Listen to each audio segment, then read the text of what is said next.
নমস্কার বন্ধুরা, কেমন আছেন আপনারা? আশা করি সবাই ভালো আছেন। অকষ্ট কল্পনা ব্লকে আপনাদের সবাইকে স্বাগত জানাই। চলে এলাম আবারও একটি নতুন ব্লগ নিয়ে। এখন আমরা যাচ্ছি চিন্তামণিপুর। চিন্তামণিপুর হচ্ছে চণ্ডীপুরে কিছুটা আগে। আর এখন বাজে সকাল 8টা। একটু সকালই বেরিয়ে পড়েছি, কেননা ওরা যে জন্য যাচ্ছি আজকে একটা পুচকুর অন্নপ্রাশনে। আজ তার মুখে ভাত হবে, আজকে প্রথমবার ভাত খাবে। তো আমরা যাচ্ছি তার অন্নপ্রাশনে। তো চলুন আপনাদেরও সঙ্গে করে নিয়ে যাই, যেহেতু একটু গ্রামের দিকে। আর এখান থেকে আমাদের যেতে খুব একটা বেশি সময় লাগবে না, তাড়াতাড়ি পৌঁছে যাব। এই দেখুন আমরা পৌঁছে গেছি। যেহেতু একটু গ্রামের ভেতর দিকে, তাই গাড়িটা পুরোটা যায় না। একটা জায়গায় গাড়ি রেখে তারপর আমরা হেঁটে যাচ্ছি। গ্রামের রাস্তাটা তখন কী সুন্দর, দুদিকে পুকুর। যদিও এখন আগের মতো মাটির ঘর দেখতে পাওয়া যায় না, কিন্তু তবুও যে টালির চাল দেখা যাচ্ছে, এটা একটা নস্টালজিয়ার মতো। আমারও বাড়ি গ্রামে, তো ভালো লাগে ভীষণ। আস্তে না আস্তে দেখছি পুটকুর গায়ে হলুদ শুরু হয়ে গেছে। সবাই যে গায়ে হলুদ দিচ্ছে, দেখুন সবাই সুন্দর বসে গেছে। এই হচ্ছে তার দাদা, আর এই হচ্ছে আমাদের চিনি। এরই আজকে অন্নপ্রাশন, মুখে ভাত আছে। এই দেখুন তাকে হলুদ মাখাচ্ছে, কারণ বিরক্ত হচ্ছে। একটা সারা গায়ে হলুদ মাখাচ্ছে, একটা হলুদ জামা পরে বসে আছে। কি সুন্দর দেখতে লাগছে, পুরো কিউট, একটা পুতুলের মতো। আমার মেয়েও গেছে তাকে হলুদ মাখাবে বলে। এই দেখুন তাকে হলুদ মাখাচ্ছে। গ্রামে যত ছোটো ছোটোরা ছিল সবাই চলে এসেছে তাকে হলুদ মাখাবে বলে। এই হচ্ছে তার দিদা, তাকে হলুদ মাখিয়েছে। এবার আমি একটু তাকে হলুদ মাখিয়ে দিলাম। ও আমাকে চেনে আগে থেকে, তাই যেই ডাকছে দেখুন হাসছে। কি কিউট দেখতে লাগছে, হাসছে দেখুন। তো আমি তাকে একটু হলুদ টলুদ মাখিয়ে দিলাম। যারা ছিল সবাই তাকে একটু করে হলুদ মাখিয়ে দিয়েছে। তার মা এসেছে, মাও তাকে হলুদ মাখালো। এবার যাবে ওকে পুকুরে স্নান করাতে। তো গ্রামের এই রিচুয়ালসগুলো একটু অন্যরকম দেখতে লাগে। শহরে আমরা ওইগুলো পাই না, যেগুলো গ্রামের দিকে হয়। আমার মেয়েরও যখন অন্নপ্রাশন হয়েছিল, তখন এইভাবে হয়নি। পুকুরে গিয়ে স্নান করানো বা আরও যেগুলো থাকে, সেভাবে হয়নি, সম্ভবও নয়। কিন্তু গ্রামের দিকে এগুলো দেখতে ভীষণ ভালো লাগে। তো চলুন তাকে নিয়ে যাচ্ছে পুকুরে স্নান করাবে বলে। এখানে একটা শিব মন্দির আছে, সেই শিব মন্দিরের সামনে একটা পুকুর আছে, সেই পুকুরে নিয়ে এসেছে। বাইরে ভীষণ গরম, প্রচণ্ড রোদ, তাকে ছাতা মাথায় দিয়ে জন্য বাইরে নিয়ে এসেছে। এই দেখুন পুকুরে নেমেছে, ওর দিদা নেমেছে। নেমে পুকুরের ধারে, পুকুর পাড়ে ওখানে পুজো করবে। তো তাই ধারটা একটু পরিষ্কার করে নিয়েছে। নিয়ে যে কাদা তুলেছে, সেই কাদা দিয়ে ঠাকুর বানাবে। একটা মনসা ঠাকুর বানাবে আর একটা গঙ্গা ঠাকুর বানাবে। এই দেখুন পুকুর পাড়ে ওইখানেই ঠাকুর বানাবে, বানিয়ে ওখানে পুজো করবে। এই যে মাটি দিয়ে ঠাকুর বানাচ্ছে।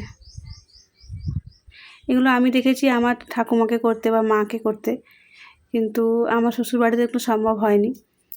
তো এখানে দেখছি এসে আবার একই রকম জিনিস দেখতে পাচ্ছি, আমার ভীষণ ভালো লাগছে দেখে। তার মা এসেছে, তার মা পুজো করবে। ওর নাম শ্রেয়সী, আর আমি ওকে ডাকি চিনি বলে।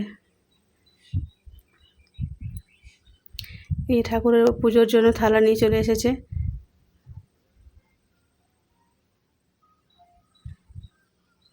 গ্রামের দিকে এটা একটা সুবিধা যে ডাকলে সবাইকেই পাশে পাওয়া যায়, সবাই মোটামুটি সবাইকে হেল্প করে দেয়। পান নিয়েছে, সুপুরি নিয়েছে। তারপরে যে ঠাকুরগুলো বানিয়েছে, সে ঠাকুরের গায়ে সিঁদুর দিয়ে দেবে।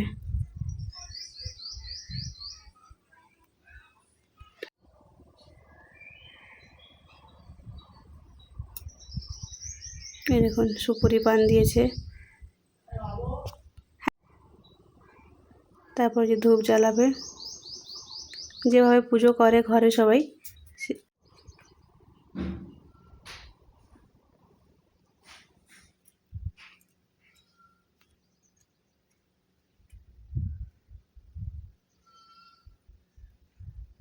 এখানে যে শিব মন্দিরটা আছে, এই মন্দিরটাও ভীষণ জাগ্রত।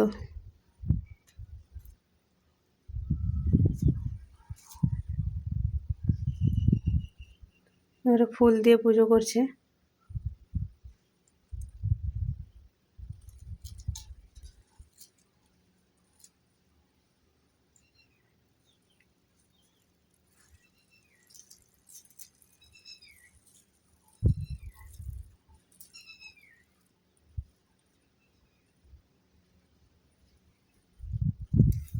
এবার একটা কলা দেবে প্রসাদ হিসাবে।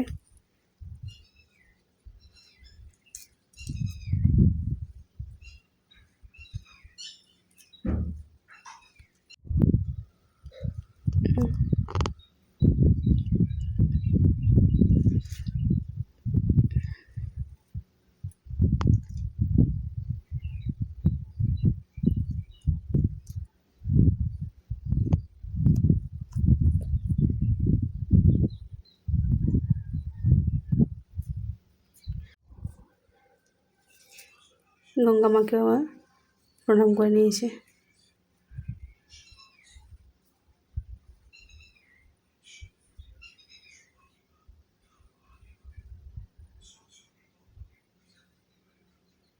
আর আমাদের শহরের দিকে বাচ্চা যখন মুখে ভাত বা অন্নপ্রাশন হয় তখন মন্দিরে পুজো দিয়ে আসে, দিয়ে এসে তারপরে বাড়িতে যেগুলো পায়েস টায়েস খাওয়ানো হয় সেভাবেই করে। কিন্তু এইভাবে করাটা তো সম্ভব হয়নি, পুকুর টুকুর তো থাকে না, তাই এইভাবে করা সম্ভব হয়নি। কিন্তু আমি বাবার বাড়ির দিকে দেখেছি ওখানে এরকম করে, বিয়ের সময় বলুন বা বাচ্চার মুখে ভাতের সময় বলুন, এরকম অনুষ্ঠান হয়।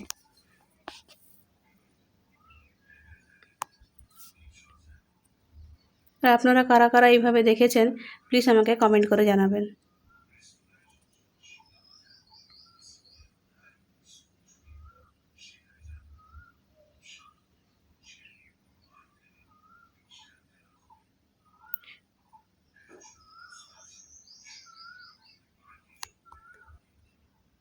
এবারে যেটা নিয়েছে পান সুপুরি কলা এগুলো হচ্ছে জলে ভাসিয়ে দেবে, মানে মা গঙ্গার উদ্দেশ্যে জলে ভাসিয়ে দেবে এটা।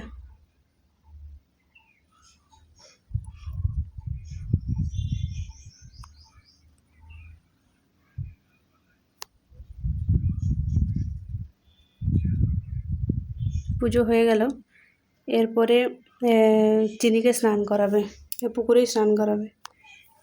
এই দেখুন প্রথমবার পুকুরে নামবে, নেমে স্নান করবে।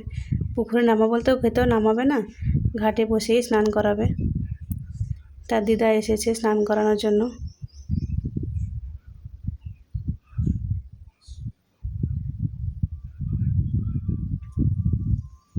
এই দেখুন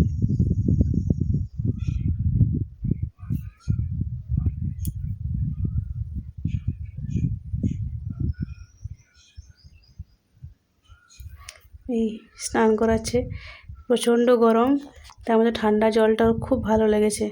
দেখুন একটুও কান্নাকাটি করছে না, চুপচাপ গায়ে জল নিচ্ছে। এমনিতে অন্নপ্রাশনের দিন বাচ্চারা প্রচণ্ড কান্নাকাটি করে, কিন্তু এ এত হাসে আর কথায় কথায় খুব খিলখিল করে হাসে। আর দেখুন একটুও কান্নাকাটি করছে না, ওর জলটা খুব ভালো লাগছে। দেখুন পুরো ডলটা লাগছে, একটা কিউট লাগছে দেখতে। দেখুন স্নান করছে কেমন, তার ঠান্ডা জলটা খুব ভালো লেগেছে। একটা ছোট্ট পরী লাগছে দেখতে।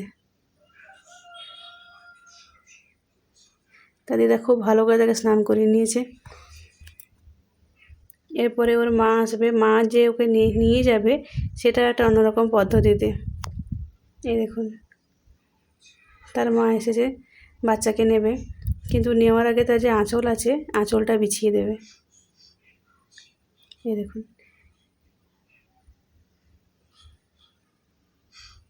এবার ওকে নিয়ে যাবে।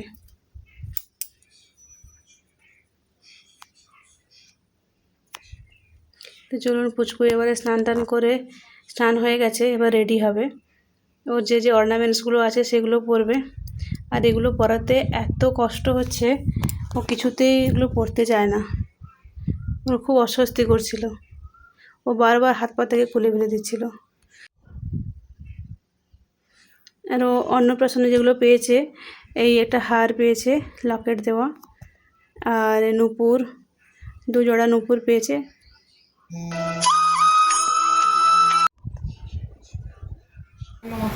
এরপরে ওকে ফুলের মালা, মুকুট এগুলো সব পরানো হবে।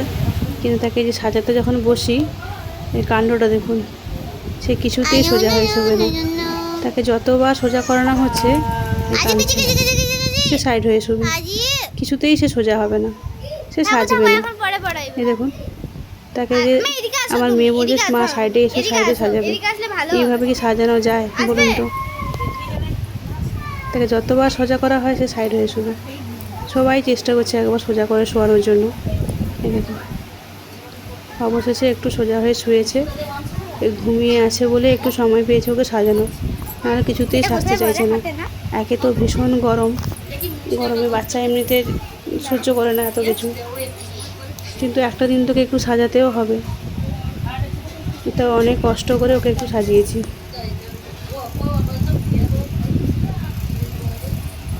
চুপটি করে এখন ঘুমিয়ে আছে বলে চুপচাপ আছে।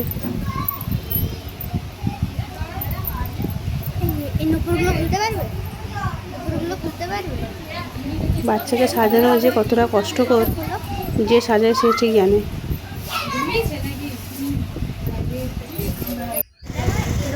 অনেক কষ্ট করে তাকে একটু সাজিয়েছি। এই ফুলের যে মালা মুকুটগুলো কী করে পরাবো আমি বুঝতে পারছি না। দেখুন, পুরো একটা পুতুল লাগছে।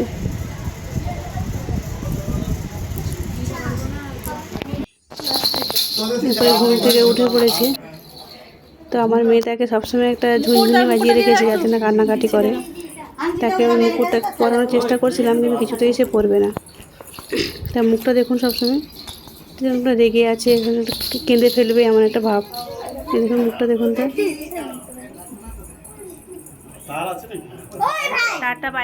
তার জেঠু অনেক চেষ্টা করছে মুকুটটা পরিয়ে দেওয়ার, কিন্তু সে পরবে না।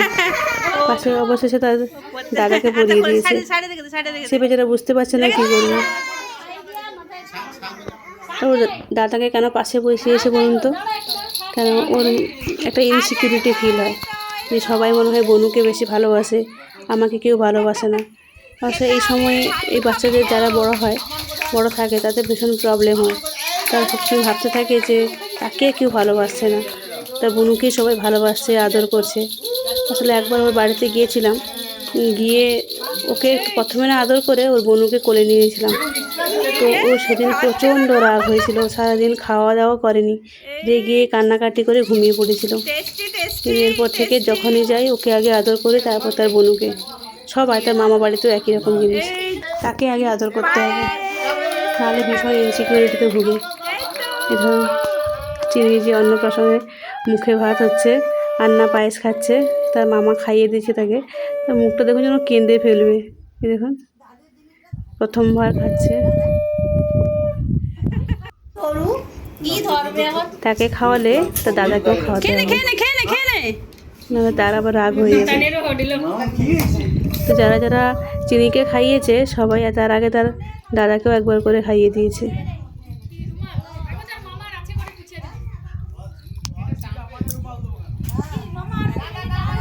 আর তার জেঠু সবসময় তার মুখটা মোছাতে ব্যস্ত।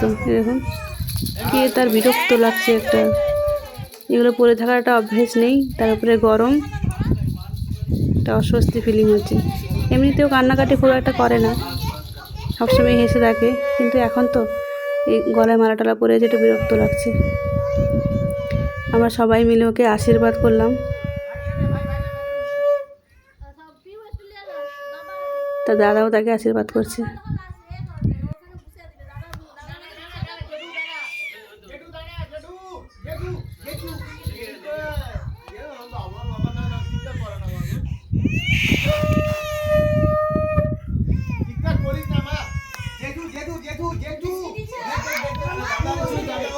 এই হচ্ছে চিনির বাবা, চিনির মা।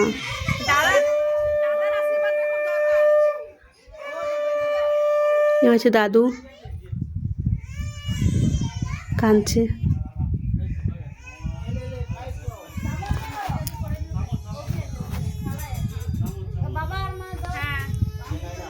তার বাবা তাকে খাইয়ে দিচ্ছে পায়েস।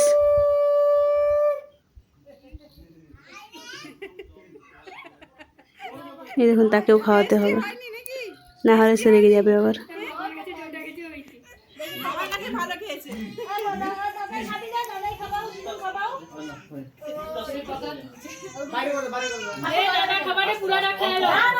তা দাদা তাকে খাইয়ে দিচ্ছে। এইসব ভিডিওগুলো যখন ও বড় হয়ে দেখবে তখন ওরও ভীষণ ভালো লাগবে।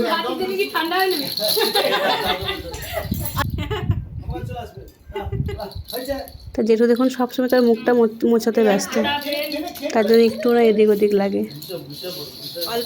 দিদা এসেছে, দিদা তাকে খাইয়ে দেবে, আশীর্বাদ করবে।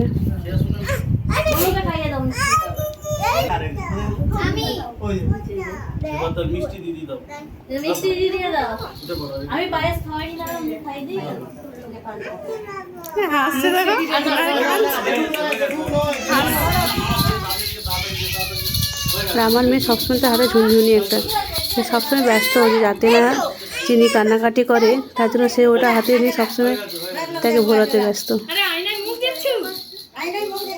ঠিক আছে, সবসময় মুখ মোছাচ্ছে, তার জন্য একটু না এদিক ওদিক লেগে যায়। এই প্রথমবার সে আয়নায় মুখ দেখছে, সবিতা আজকে প্রথমবার হচ্ছে আয়নায় মুখ দেখছে। দেখুন এক মনে নিজেকে দেখছে, বলে এটা আবার কি।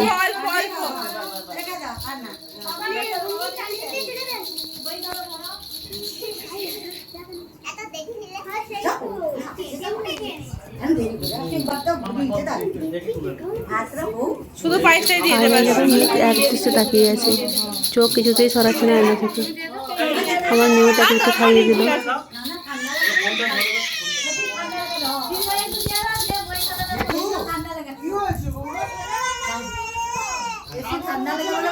আমিও তাকে একটু খাইয়ে দিলাম। একটু একটু করে খাওয়াতে খাওয়াতে ওর পেট ভার হয়ে গেছে। আর তাকে দেখুন মুখে হাত দিয়ে রেখেছে।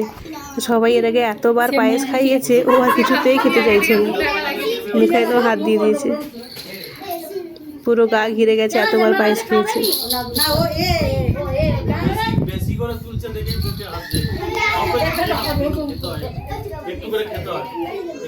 জোর কোনো রকম খেয়েছে, ইচ্ছে নেই খাওয়ার।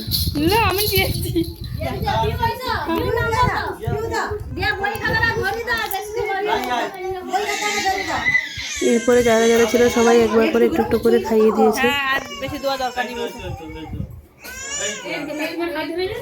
আয়নার দিকে তাকিয়েছি, দেখো সাজুগুজুতে এক্সপার্ট হবে, বুঝতে পারছি।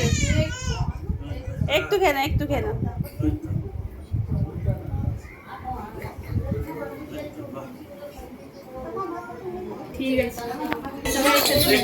এইদিকে দেখুন যত কচি কাচারা ছিল সবাই ব্যস্ত খাওয়াতে। সঙ্গী হবে, কিছুদিন পরে ওর সঙ্গী হবে, যখন মামা বাড়িতে আসবে তখন এরই সঙ্গী হবে খেলাধুলার। সবাই একসঙ্গে মিলে খাইয়ে দিয়েছে।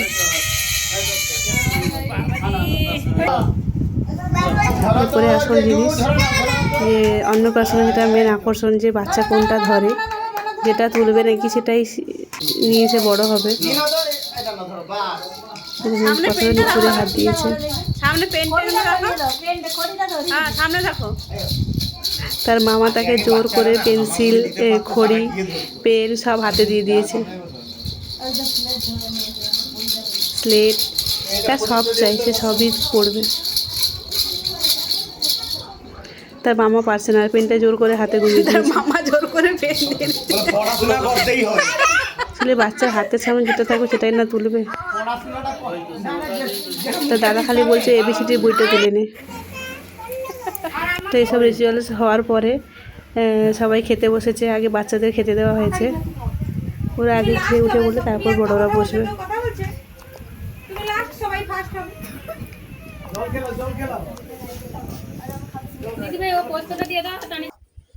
তো এরপর আমরা খাওয়া দাওয়া করে নিয়েছিলাম, নিয়ে কিছুক্ষণ রেস্ট নিয়ে তারপর বেরিয়ে পড়েছি। বেশিক্ষণ থাকিনি, কারণ বিকেল 3টের সময় মেয়ের ক্যারাটে ক্লাস ছিল, তাই আমাদের চলে আসতে হয়েছিল। তো বাইরে ভীষণ গরম রোদ, তা সত্ত্বেও আমরা বেরিয়ে এসেছি, কারণ ওর ক্যারাটে ক্লাস সপ্তাহে 2টো করে হয়, একটা মিস হয়ে গেলে একটু মুশকিল হয়ে যায়, তাই আমরা বেরিয়ে পড়েছি। এখন বাড়ি যাচ্ছি। এখান থেকে যেতে এর সময় লাগবে খুব জোর আধ ঘন্টা থেকে 45 মিনিট, এর মধ্যেই পৌঁছে যাব। এই দেখুন এটা নন্দকুমারের ব্রিজ ক্রস করছি, তো আমরা বাড়ি পৌঁছচ্ছি। তো সবাই ভালো থাকবেন, সুস্থ থাকবেন, আর ভালো লাগলে চ্যানেলটা লাইক করে দেবেন, একটা সাবস্ক্রাইব করে দেবেন।